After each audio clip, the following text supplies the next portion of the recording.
A very good evening to you, our dear viewer. Once again, this is News Tonight at 10, and I'm Patricia Lukomampango. But before we delve into the technicalities of the bulletin, let's have the headlines.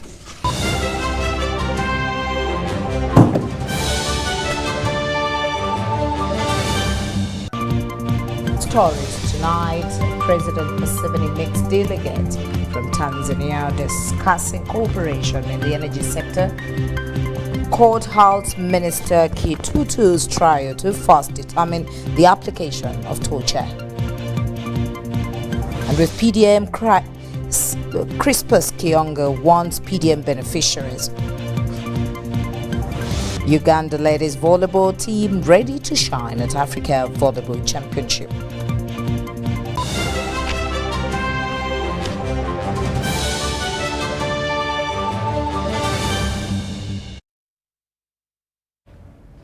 Thank you so much for choosing us and wanting to watch UBC TV. President Museveni has today bid farewell to the outgoing Royal Norwegian Ambassador, Her Excellency Ellen Johansen.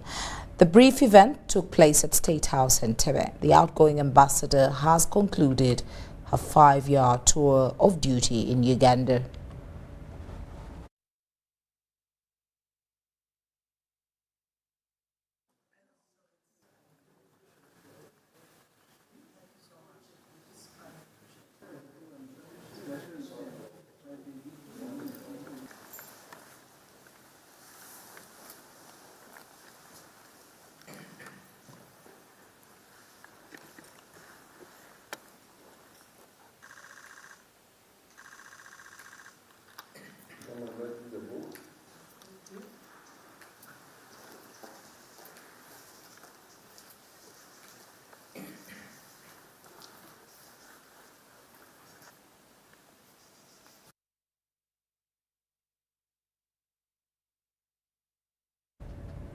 Now, President Museveni has said that the Judicial Commission of Inquiry is the best solution to deal with the upper land dispute. President Museveni made the remarks today at State House and Entebbe during the swearing-in of members of the commission who were appointed on the 3rd of April 2023. The districts of Ajumani and Amuru in northern Uganda have been at the center of conflict over the land in question. President Museveni noted that when the commission summons a person, they must respond positively or face consequences. The members sworn in are the chairperson, the former Chief Justice Bat Katurebe, Honorable Justice Alice Mpaji Bahingaine, and then Honorable Justice Stephen George Ngwayu. And then, of course, also Miss Joyce Gunza Hassa and Dr. Fred Henry Batiganya. The lead counsel is George Omunyokol, and the secretary is Imelda Adongo. Also present was the Minister of Justice and Constitutional Affairs, Honorable Norbert Mao.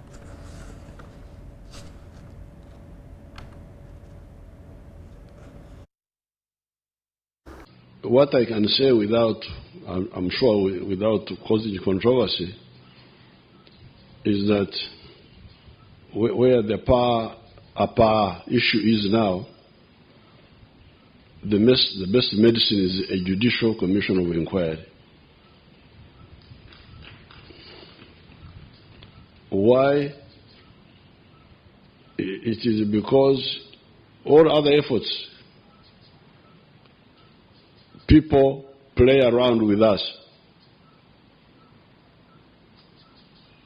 The good thing with the Judicial Commission of Inquiry is that it has got, I think, powers of a court. While I can safely tell lies to any other group, any other panel, I think when I last studied law, I heard that if you tell a lie to Judicial Commission of Inquiry, you are committing perjury. So I think it is more authoritative, and of course it compels everybody to come, because sometimes some of the people don't show up. So those two advantages, the fact that you tell a lie to it at your own risk, and you don't have the liberty not to appear when you are called. And of course, the people involved are people who are highly trained in distilling facts and linking them with the law. So I think really this is the medicine. People have been running up and down. This is now the chance to sort out this matter once and for all.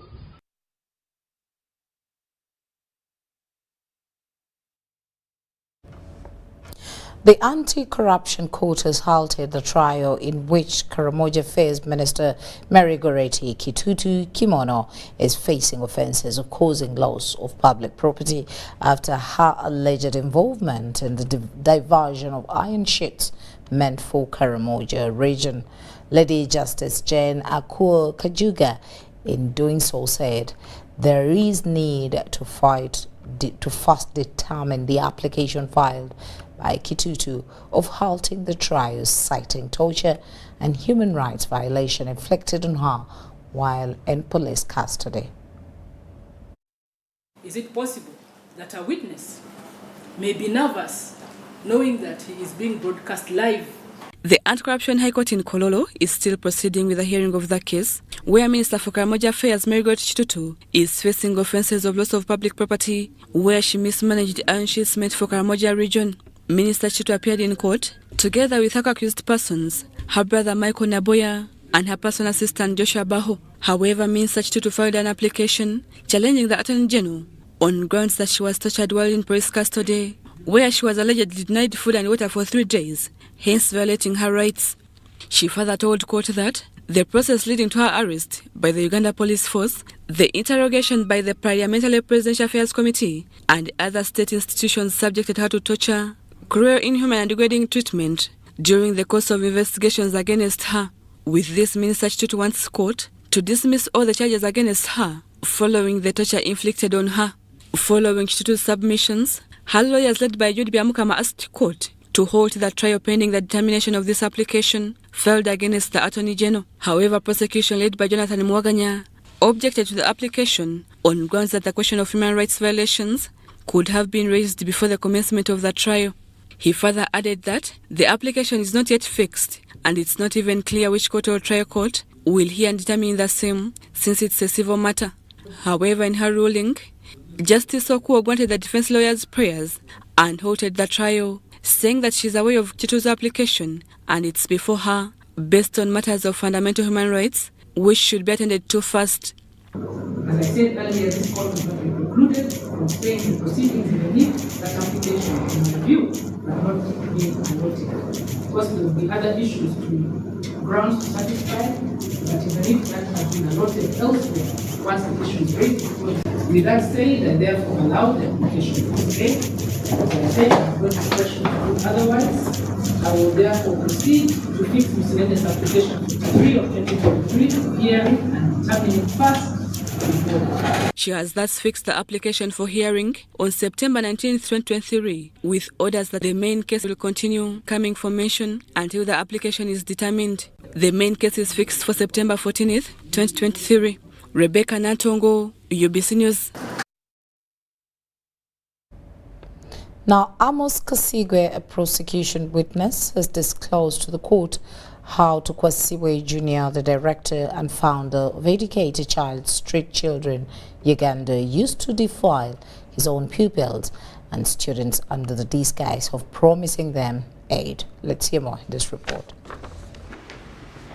The International War Crimes Division Court in Kololo before Judge Judicial is proceeding with the hearing of the case where Tukwasiwe Jr., the director of Educated Child Street Children Uganda Company, is accused of human trafficking and defiling 6 of his company beneficiaries. Prosecution alleges that Tukwasiwe Jr.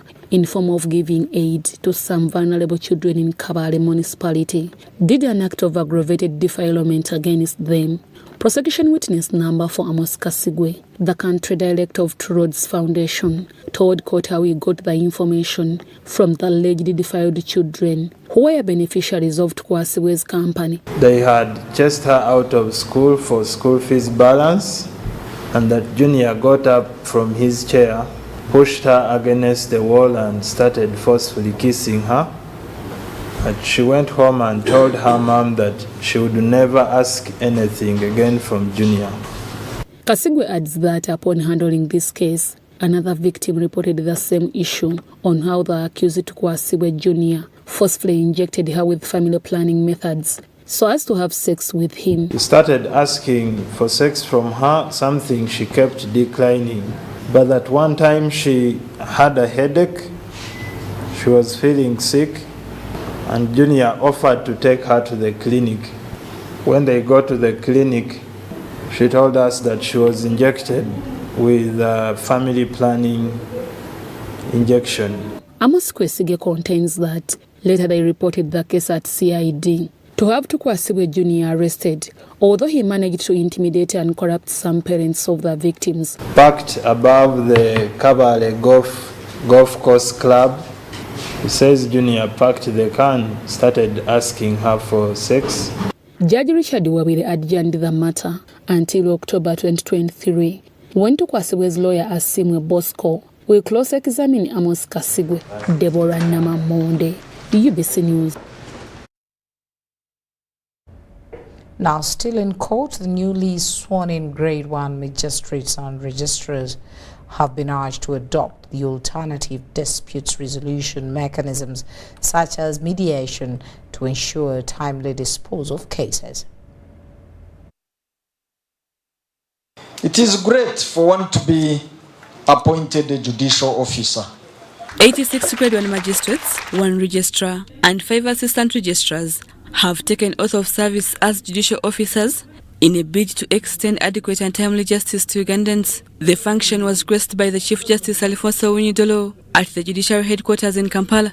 I, Rukundo Allen Owembabazi, swear in the name of the Almighty God that I will be well and truly exercise the judicial functions entrusted to me. Talking to the newly sworn-in judicial officers, Chief Justice Winyidolo congratulated them for this milestone and cautioned them to observe the core values of the judiciary, such as independence. Excellence is a deliberate and value-driven concept that requires hard work, discipline, commitment, and unwavering commitment to fulfilling the values of the judiciary. Independence means you alone are responsible for your decision. Nobody must lead you into temptation. Not even Chief Justice of Uganda. Not even the President of Uganda can call. Dolo, however, urged them to make use of the alternative dispute resolution mechanisms in execution of their work. The judiciary is therefore prioritizing alternative dispute resolution in criminal and civil cases as a cheaper, affordable, convenient, and faster mechanism for resolution of disputes. I therefore encourage you to actively use ADR as part of your toolbox for the timely disposal of cases. As the judiciary is striving hard to eliminate case backlog, the appointment of these judicial officers is timely, as stressed by the Deputy Chief Justice Richard Butera. Please remain professional, accept to learn, to be mentored, to be coached, remain humble to those that you serve, and to those too that you supervise. You need to deliver your judgments in time. Don't delay them. The Principal Judge, Dr. Flavian Zeija, advised the judicial officers to stand by their oath and work hard towards serving the interests of the people. He, however, cautioned them on the vices of corruption. You should report on duty knowing you are servants of the people. The people are your bosses. It's not the reverse. You go and sit in the office, you think when they call you a worship, and then you think you are very powerful and important. The people you serve are more important than you. They are your bosses. I've always asked judicial officers wherever I travel that if you take a bribe in the morning and in the afternoon they bring you people for free and among them is a thief, how do you feel when you are sending that thief on remand when you should be ahead of him? By Monday next week, the newly sworn-in judicial officers will have been allocated their working stations. Rebecca Nantongo, Susan Nabugude, UBC News. Now, Cabinet has approved a bill to operationalize the rationalization process of government agencies. The Minister for Information, Communication Technology and National Guidance, Dr. Chris Baryomunsi, says the bill will be presented as soon as the parliamentary sittings resume. The arrival of the Minister for ICT and National Guidance, Dr. Chris Baryomunsi, is just in time for the inauguration of the new board of directors for Nita Uganda. The most important call for you is to not divulge information that come to your knowledge by virtue of the fact that you hold this office. I, Theodora Mondo, swear that I will faithfully and honestly fulfill my duties as a member of the board. This oath is an affirmation of a new challenge in their mandate that they are set to undertake. I, Alexander Chibandama, swear that I will faithfully and honestly fulfill my duties as the chairperson of the board of directors. Alexander Kibandama is the new board chairperson. So we just want to see that each sector feels and understands the role of NITA in ensuring that their mandate is fulfilled. They are taking over from the previous board, whose tenure expired about 11 months ago. The executive director, Nita Uganda, Dr. Hatwib Mugasa, says the new board inauguration is timely. The new board comes in at a time when we're going to launch the digital roadmap of Uganda. That will be next week. But we have a lot of things that we are launching for this financial year. We cut the price of internet to 50%, from $70 to $35 for 1 megabyte per second per month. So now there's so much. We have gotten so much demand from the both public and private sector. The board may be timely, but something makes uncomfortable the staff of Nita Uganda. The rationalization of agencies makes the staff worried about losing jobs. I know this issue has brought a lot of anxiety among the staff here at Nita Uganda. But for those of you who are Christians, the Bible is where Jesus said, "Let your hearts not be troubled." Because up there, my Father's house, there are many rooms. This issue, we shall manage it. You should not develop high blood pressure because of this.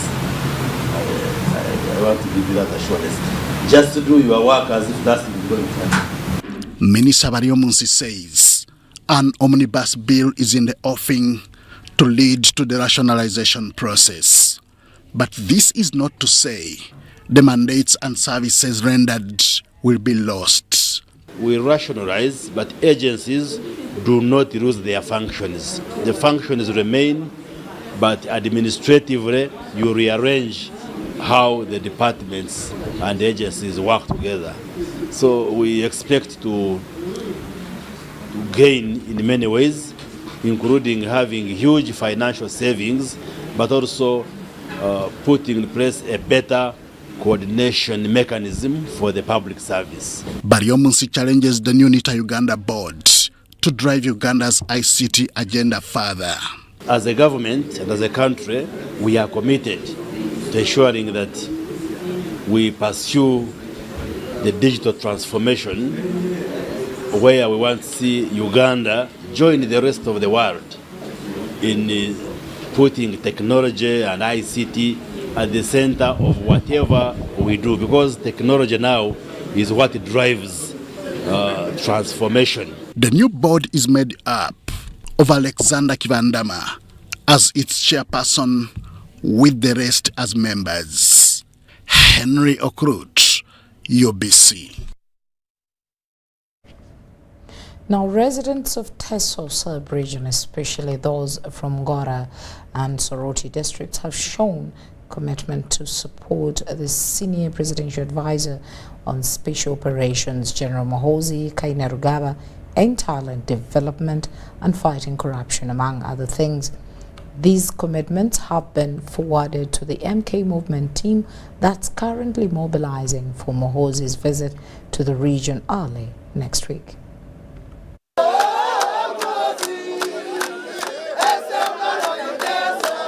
On Tuesday, 15th August 2023, the Senior Presidential Advisor on Special Operations, General Muhoozi Kainerugaba, will convene a regional baraza for Teso in Soroti City. People in Ngora want Muhoozi not to pass Mukura, not to bypass Mukura. He must stop here and just wave at them. For us, we shall be here in thousands. Let's go to Soroti and table our problems. It is a baraza where you speak out the challenges and the problems we are facing as young people or citizens of Uganda living in Teso. We are going to move here over 500 youth.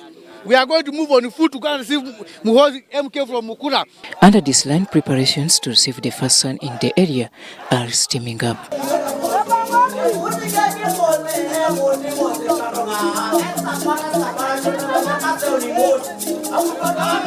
The local organizing team member and former Ngora District Member of Parliament, Jacqueline Amongin, flanked by MK Movement National Vice Chairperson for Western Uganda, Baramba Rugahara, are combing the grounds.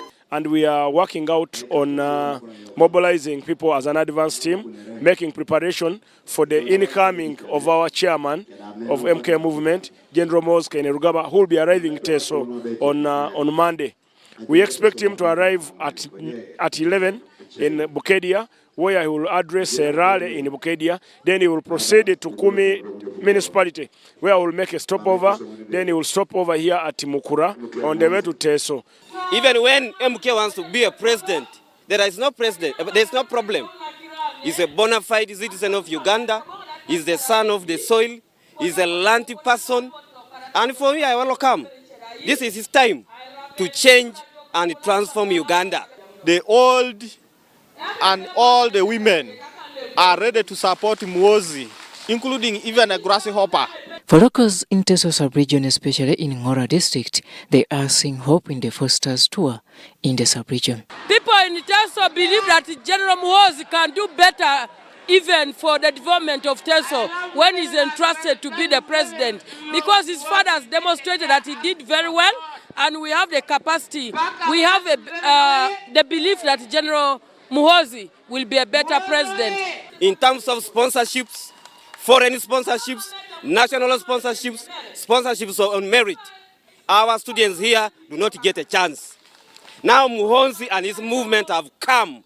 This is time for him to put things right and to ensure that there is regional balance, there is equity of distribution of resources from one place to another. Mobilization campaigns are on in all the districts of Teso, that is to say Soroti, Parish, Serere, Ngora, among others. People of Mukura have confirmed that they will close the roads. They will not do anything. Monday is a public holiday in Ngora, in Mukura, in Kumi, in Bukedia, from Kachumbara. So for those of you who can't come, stay tuned to UBC. General Muhoozi Kainerugaba is expected in Teso sub-region either over the weekend or on Monday 14th August 2023, with the Bukedia district being his landing point.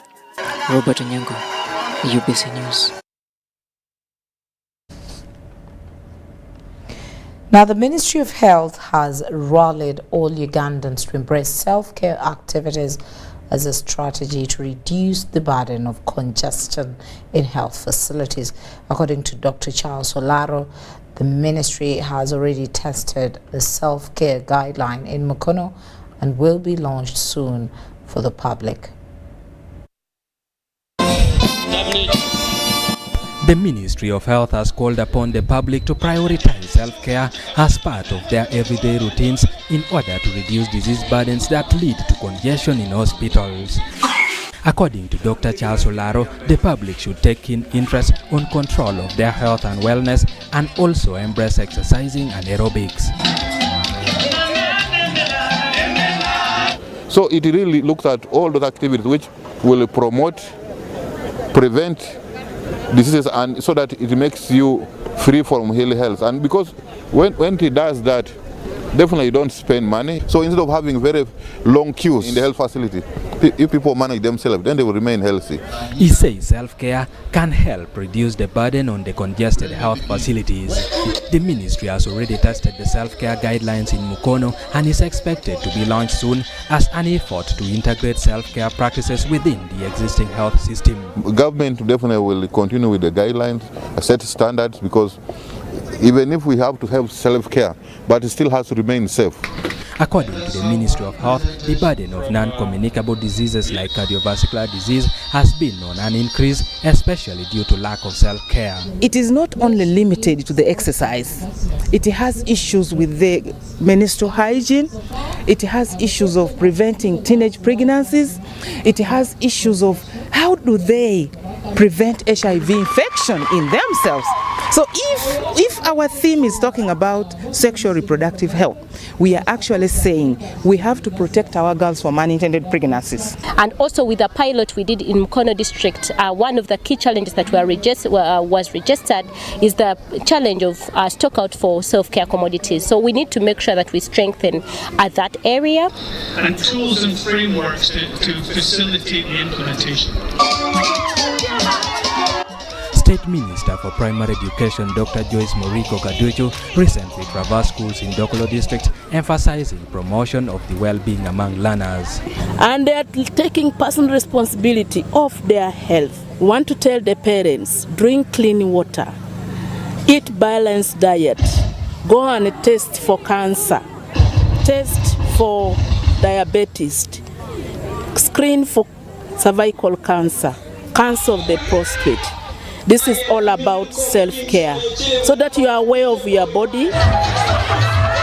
According to the World Health Organization, over 4 million people lack access to most essential health services, and over 100 million people die in poverty because of high expenditure on health. This year's belated International Self-Care Day was celebrated in Dokolo District under the theme Advancing Sexual and Reproductive Health, Enhancing Primary Health Care, and Contributing to Universal Health Care Coverage. Eddie Olwa, UBC News. Uganda has joined the rest of the world to commemorate this year's Lions Day with a call on Ugandans to protect wild animals for increased tourism revenues, according to the wildlife champion manager at the Wild Animal Protection, Edith Kavesime. African governments have not strengthened wild protection and conservation.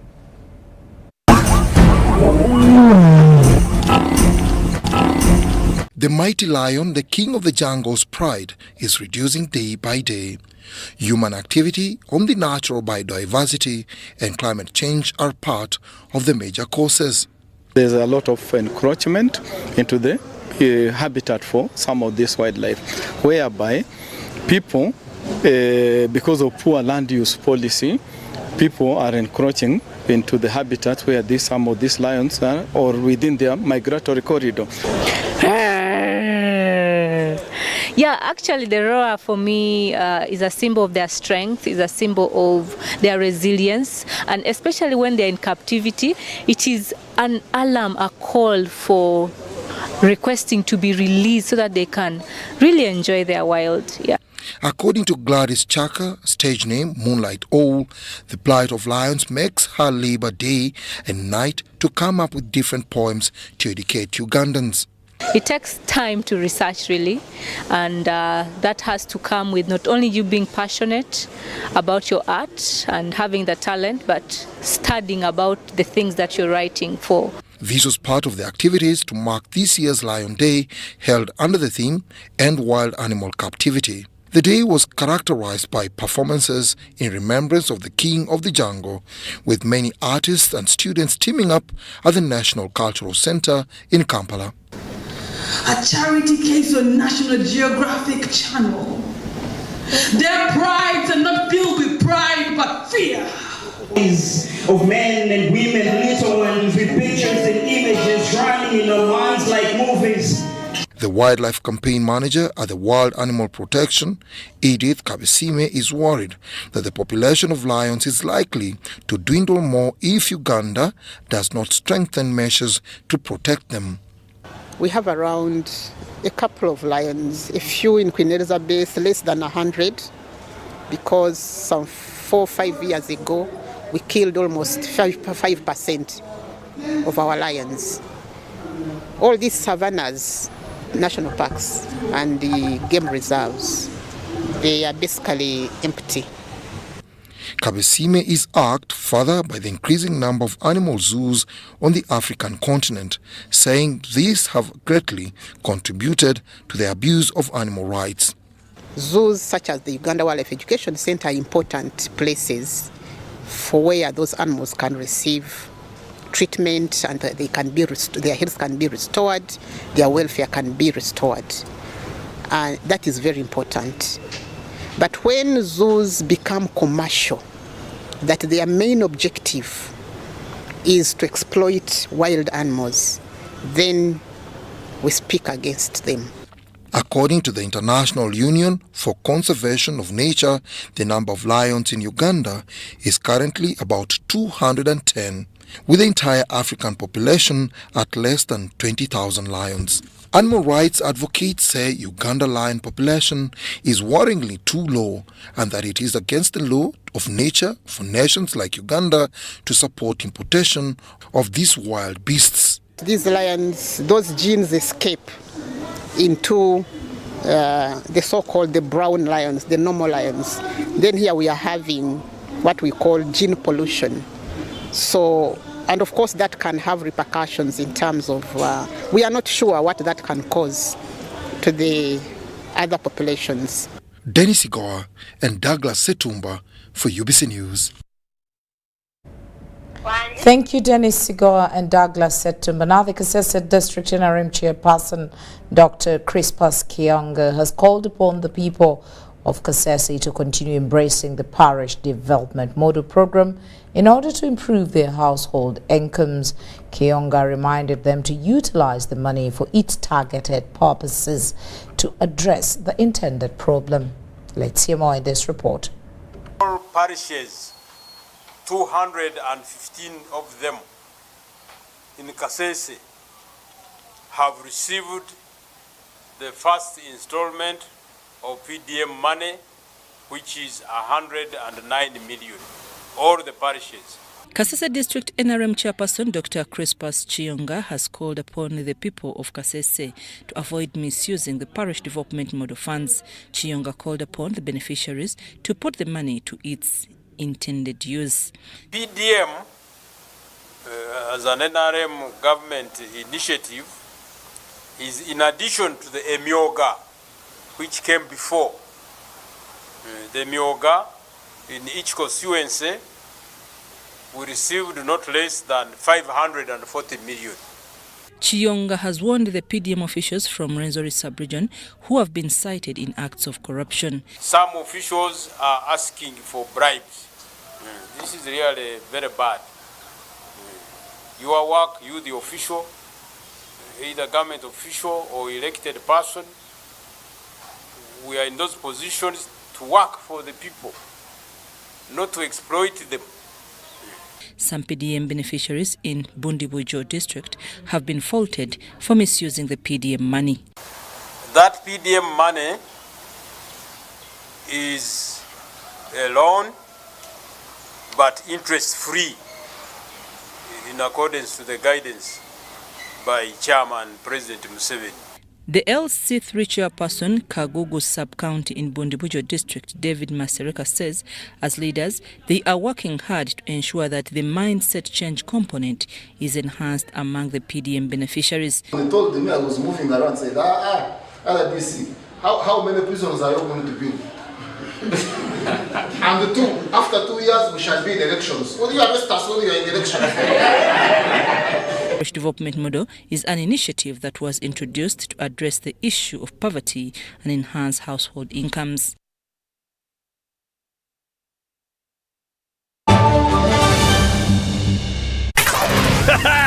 It's super fast internet. Oh, it's a super camera. It's a super battery. Phone battery full. Yeah, it's a super deal. Get the Kabode Super from MTN now at a reduced initial deposit of only 49,000 shillings and pay the balance in Pola for as low as 833 shillings per day. Grab this Super Kabode deal this Christmas and get 2 GB of free MTN data every month for 8 months. Get the Kabode Super now from any MTN shop countrywide. Everywhere you go, MTN. Regulated by UCC.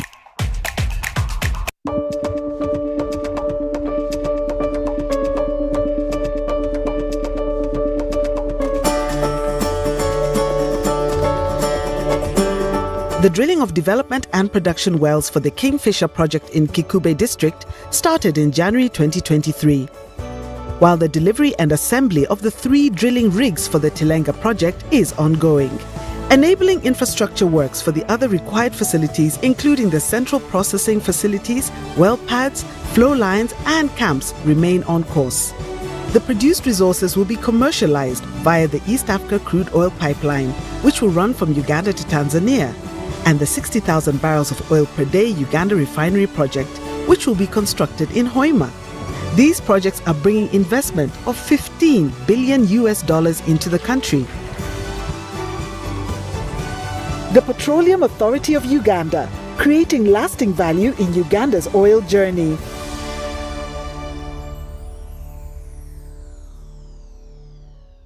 It's Freaky Friday from Airtel. Buy or gift. Buy or gift. Get freaky too! Dial *100*0# to load a Freaky Friday bundle for you to enjoy the best offers on voice and data. To buy a bundle for friends and family, dial *100*0#.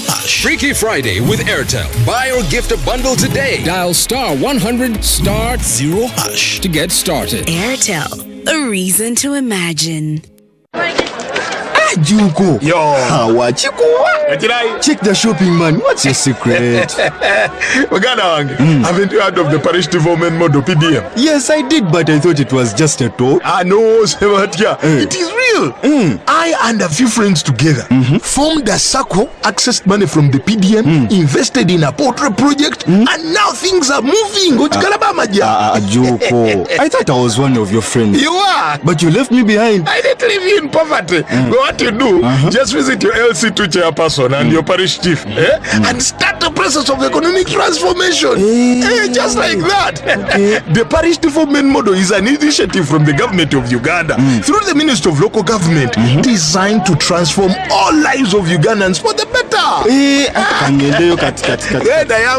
PDM, my parish, my development, my life. It's Freaky Friday from Airtel. Buy or gift. Buy or gift. Get freaky too! Dial *100*0# to load a Freaky Friday bundle for you to enjoy the best offers on voice and data. To buy a bundle for friends and family, dial *100*0#. Freaky Friday with Airtel. Buy or gift a bundle today. Dial *100*0# to get started. Airtel, a reason to imagine.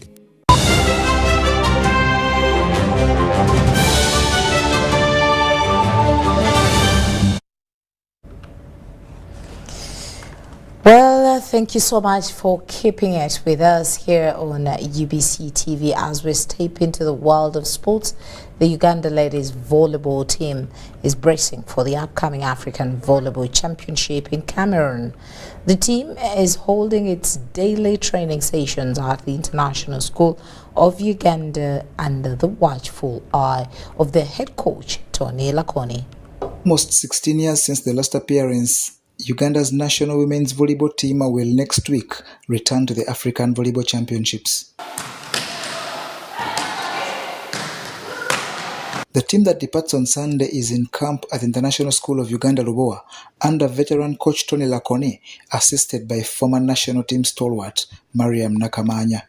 Our realistic targets are, first of all, performing to the best of our abilities. That's the first thing. So if our best takes us to to the middle brackets, well and good, but that is very unrealistic. But we want to make sure that we do a foundation, do a foundation that we can be able to compete with when we host the Zone 5 qualifiers for the All Africa Games early next year. So this is something that we're going to use as a springboard for the women's team. Last time out, Uganda finished 9th with players like Eunice Emuron, Margaret Namyaro, Maureen Mwamura and Habib Namara ready to aim higher. We have lots of new faces, youngsters on board. 80% of the team are the young girls. Yeah, so it's a great opportunity for most of them to go out there and experience what it is like playing at the African level. Yes, and also it will help us as individuals to grow our game also, and once us as individuals we grow also, we grow the sport eventually. Yes, the training has been awesome. I've got to play with some players I've wished to play with. They are not in my club, so it is quite an experience. You're learning totally new players. I only have one player who plays on my team, so the other 10 are from other clubs. So it is quite different. I believe we are ready to take on the challenge, and yeah. Others on the team are Rakelo Scholastica, Scovia Alungat, Mbakusimile Supanacho, Joanna Tushemereirwe, Naomi Auma, Jennifer Alungat, Flavia Umuhoza, and Catherine Ainembabazi. The team departs this Sunday for the 14th August 2023 championship, at which 21 countries including highly respected Cameroon, Egypt, Tunisia and Kenya have confirmed participation. John Barnes, Sentamo.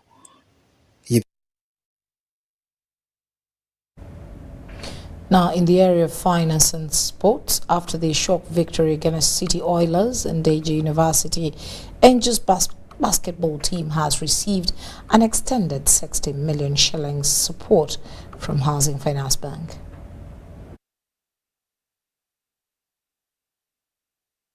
City Oilers' unbeaten run was stunningly ended by Ndeje University Angels as the National Basketball League action returned on Wednesday at Lugogo Indoor Arena.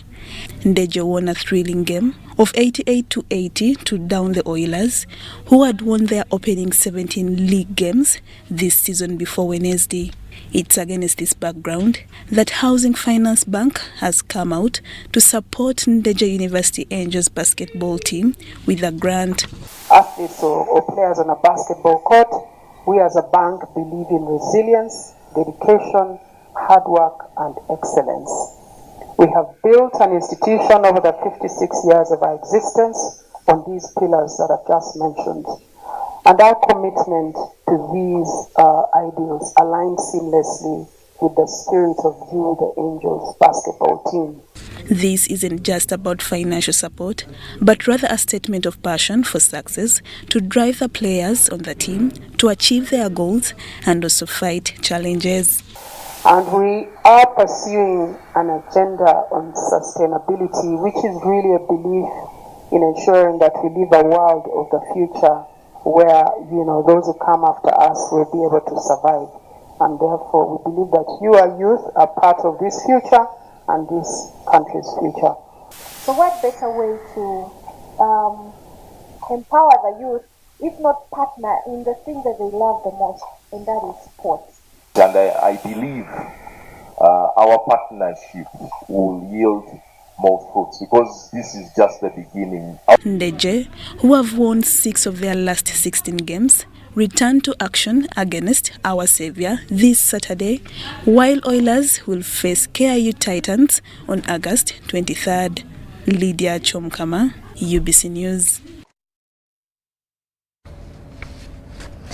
Now, in a build-up of the 2023-2024 CAF Championship, Lake Vipers Sports Club is scheduled to take place on African football giants and Mamelodi Sundowns in an international friendly. The match between the Uganda champions and Masandawana is scheduled Wednesday, August 16, 2023 at the University of Pretoria.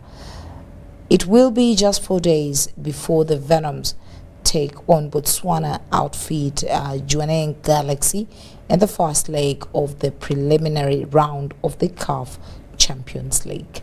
Vipers will then connect directly from South Africa to Botswana for the Sunday encounter at the National Stadium in Gaborone. Sundowns, also home to former Uganda Cranes keeper Dennis Masinde Onyango, have won 16 Premier Soccer League titles and 1 CAF Champions League. We need to handle them with respect, but we don't need to over-respect them. So we as players, we are ready for any game that comes ahead of us. And our target is to see that we take the team back to the Champions League group stages. I think God has granted us another chance to fight for our club, fight for our badge, to fight for ourselves and see that we represent Uganda again in the group stages. So we have to work to our maximum. We have to die a little for our club, for our nation, to see that we go back to the group stages and expose ourselves again like the way we did last season. Mixed group. We have so many experienced players, they are experienced in Champions League already. Also, we have so many players from the Uganda national team with international experience. And they also have a lot of potential, young and potential players, That's why I'm sure that we are going to do a very good job over here in Vipers.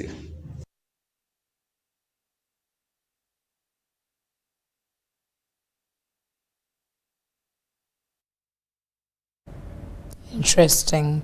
Now, news just in indicates medical rules. Medical reports have ruled Kiplimo out of the World Champs. Now, Uganda Athletics Federation regrets to inform the country about the withdrawal of Jacob Kiplimo from the World Athletics Championship Budapest 2023 on medical grounds. Kiplimo had earlier on been entered for the 5,000 meters and 10,000 meters at World Championship due to take place on August 19th to 27th, this 2023 in Budapest, Hungary. Kiplimo sustained the injury during the speed work training session on August 1st, 2023 in Kapchorwa. The medical report indicates he sustained an acute injury to the right hamstring and needs a few more weeks to recover completely. He is therefore not expected to train optimally in the next 1 to 2 months, the report added. Now, Uganda team doctor Martin Chebet ruled him out of the championship after 2 weeks of medical consultation and management of the injury. The federation is, however, disheartened by the withdrawal of Uganda's medal hopeful at the World Championships, but urged the rest of the team, Uganda, to remain focused. As a federation, we shall do whatever it takes to ensure his expeditious recovery. We urge Jacob to remain focused and steadfast while taking his brief period positively.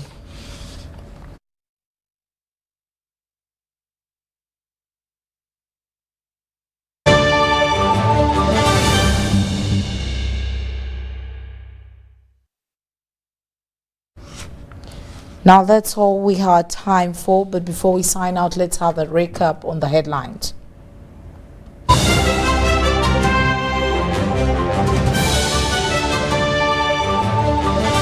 And in our top stories, President Museveni meets delegation from Tanzania to discuss cooperation in the energy sector. Now, court holds Kitutu's trial to first determine the application of torture. And with PDM, Crispus Kionga wants PDM beneficiaries upon misuse of the funds. Lastly, Uganda ladies volleyball team ready to shine at Africa Volleyball Championship.